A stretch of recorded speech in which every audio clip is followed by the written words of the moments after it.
FF7 Remake Trilogy Critique. An original fan's perspective. Square Enix abysmal failure. Why I gave up on Square Enix in the Final Fantasy series. FF13 was where it all started. It was so disappointing to me. God-awful AI combat with the paradigms, the worst weapon upgrade system, and Hope, one of the ugliest character designs I've ever seen. A little boy who dresses like an 80-year-old grandma. And he's the mage, by the way. Good luck not using him. In the past, the powerful mages were ancient, sorceresses, espers. Now it's just some brat. That's when I stopped buying the Final Fantasy games and lost faith. FF7, FF8, and FF10 were all masterpieces in my mind, but 13 was a train wreck. And not the fun kind where you want to watch. FF7 is one of my favorite games, and I wanted to give them a shot for this remake. After all, how can they screw it up if they use the original game as a blueprint? Boy, was I wrong. First and foremost, the combat is awful. Enemies are so spongy, attacks and limit breaks don't feel powerful at all. The AI is some of the worst I've ever seen. The weird thing is I didn't have much criticism of Final Fantasy XII's AI where it was handled better. But this game has no gambits or inputs to customize it. How is an 8-year-old game superior? Just something as simple as having the party members focus on the leader's target would be a godsend. There's a challenge battle called Headcase, which was so frustrating. You have to kill a certain enemy first, and it can't even be done with a full party as they are uncontrollable. So I looked at the solution finally, and I had to reduce the number of characters to 2 to even do it. That's how you know your battle system sucks. The battle with Absu, my characters would stand in the place where they'd get insta-KO'd by the sewage water, and Aerith the mage runs up to enemies instead of hanging back. Another thing the game could possibly help with. The battle outside the Temple of the Ancients was way too ambitious. Characters run around like chickens with their heads cut off.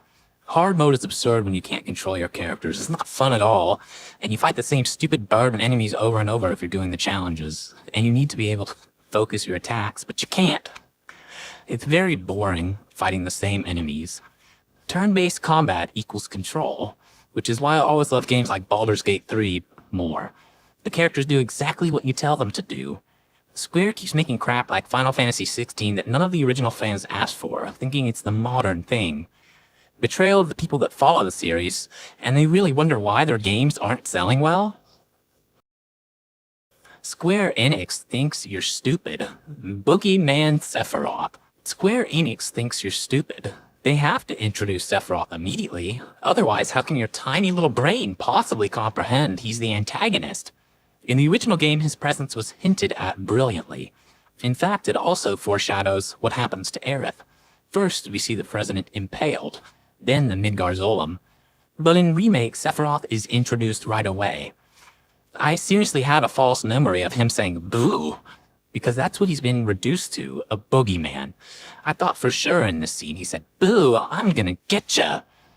I have total Sephiroth fatigue already. Over the 2 games, we've seen most of his forms, and his cheap, heartless angel attack is his only chance at winning, and it's countered with a well-timed heal. Pathetic. Whispers of a fart. The whispers are the worst storytelling device I've ever seen in my life. Let's use this as an example. Barrett getting stabbed by Sephiroth so they could have a cheap trailer. Everyone should be pissed at this.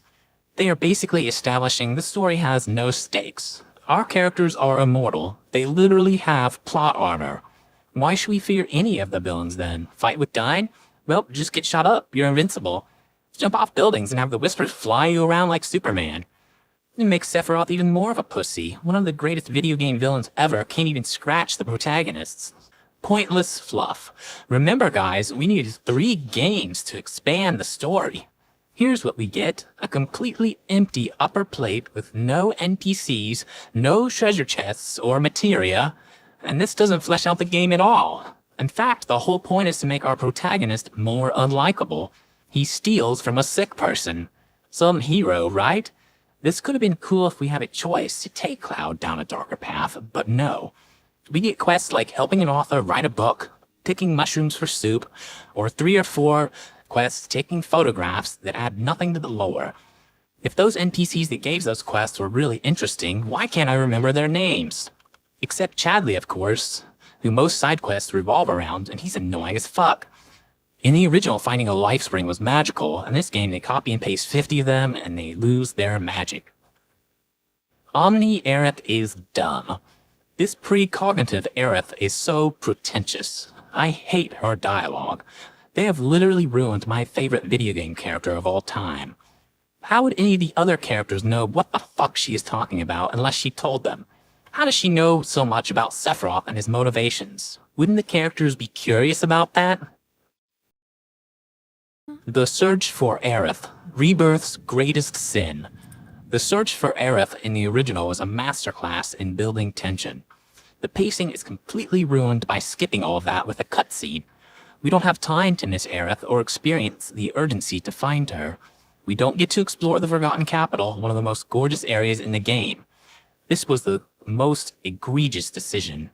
After the temple, I was like, okay, cool, now we get to explore the Forgotten Capital. I can't wait. But no, it feels like they ran out of time or something.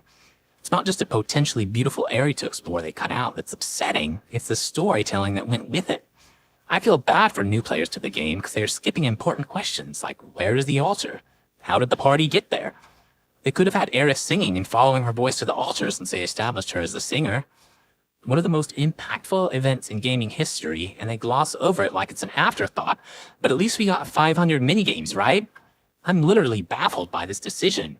If I was a developer, that's what I'd want to flesh out and let people explore the most. Does Square even know what fun is? I guess 20 different steel hallway dungeons are more important. The Multiverse of Madness. My favorite game, Tactics Ogre from 1995, has 8 different endings. Baldur's Gate 3 has 17,000 variations on the endings. Don't tell me this couldn't be done over the course of 3 games. Hell, just give us 3 different timelines. The original where everything plays out the same, one where Cloud becomes evil and replaced by Zack. He could attack and kill Tifa and then leave the party permanently and become a pawn of Sephiroth. Just imagine how gagged people would be if they were making dark dialogue choices then that happened. And then have a good ending where you save Aerith. For example, you have to max out her affinity in the first 2 games and those save files would carry over, and then have a super secret in-depth side quest with a really tough boss. That's what I actually wanted, was player agency over the story. And people would want to replay all 3 games then. And they practically hint at this possibility with all their multiverse crap. It's a slap in the face. Remake and Rebirth's awful endings. Remake's ending is just so stupid, flying around and shit. All they had to do was end it with leaving Midgar. This Advent children bouncing off falling highways and jumping around like a frog was what I hated about that. And it doesn't get better with Rebirth. They don't understand the finality of death and that line from the original. Aerith will never cry, laugh, etc. Yet Cloud is still talking to her.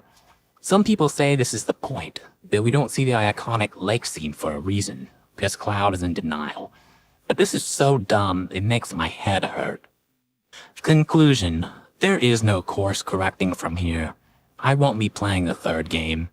None of these games have replayability because you're stuck on a rail, heading towards the same destination while they hint at multiverses. It may not be so bad if the story was good, but they took a huge dump on it, and the combat is just too frustrating. There's nothing wrong with turn-based combat for the love of God. Having full control of your characters is always the best.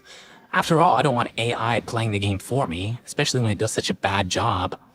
They did some things well, I'll admit, like the voice actors, Mall Market, Gold Saucer, the choice of having different outfits, but it's not enough to save this trilogy. Let's face it, Advent Children, Vincent's Game, everything that's come afterwards has been crap. And this trilogy is the steaming turd on a mountain of shit. Square, can you please have Virtuoso do a remaster instead?